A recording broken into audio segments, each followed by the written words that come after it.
A look of disbelief flashed across his face, and the scowl returned. "You look too young. Do you have any experience?" She straightened, trying to add another inch to her petite stature, but she was still at least a foot shorter than he. "I've been teaching children for 9 years. "Really? Did you begin teaching when you were 10? She clenched her jaw. Was there no end to the man's rudeness? "No, sir. I was 18, and if you'll excuse me, I must go or I'll be late for my appointment." She turned and strode away. "There's no need to rush off in a huff." He caught up with her. "I didn't mean to insult you." "I'm not insulted, just intent on being punctual." She cast him a quick side glance. "I don't have the time or luxury to stand by the roadside and fiddle with car engines." He grinned, and then chuckled. Heat flashed into her face. Infuriating man!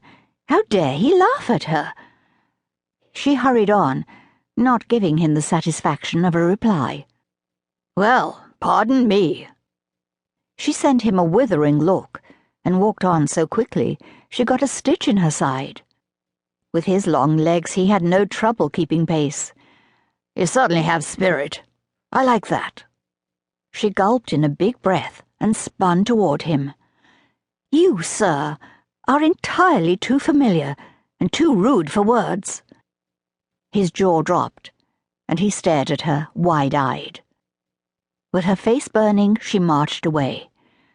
She'd only gone a few steps before regret overtook her. "Forgive me, Lord. I should not have spoken to him like that, but he was so ill-mannered I couldn't help myself." She sighed and lifted her eyes to heaven. "I'm sorry. I know that's not true.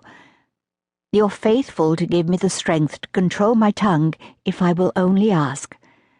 But please, Lord, could you make him forget what I said? Or at least let me have little contact with him at Highland?" She doubted that the last part of her prayer would be answered. While Highland Hall was a large house, the staff probably saw each other throughout the day. What a terrible way to start off. No doubt he'd tell everyone she was hot-tempered and not worthy of the position of governess. And that was assuming she got the job. And she must.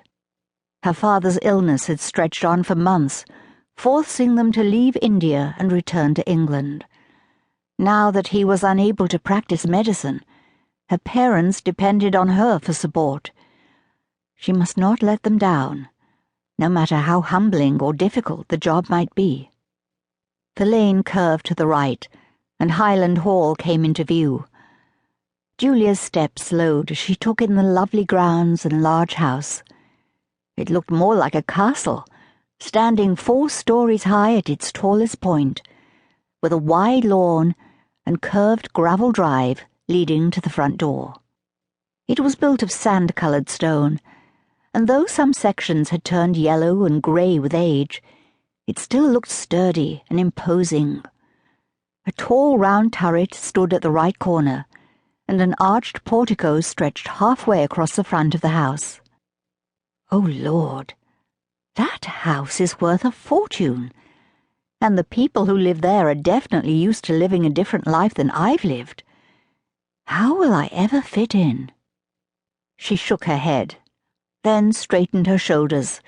There was no time to fret, not if she wanted to make a good impression and arrive at the appointed hour. She made her way around the side of the house, following the directions Reverend Langford had given her.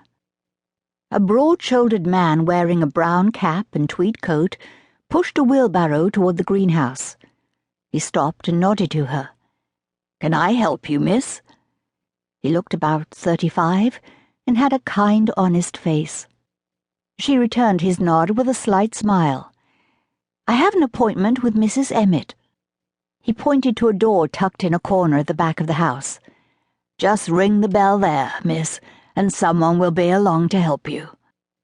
She thanked him and crossed the rear courtyard.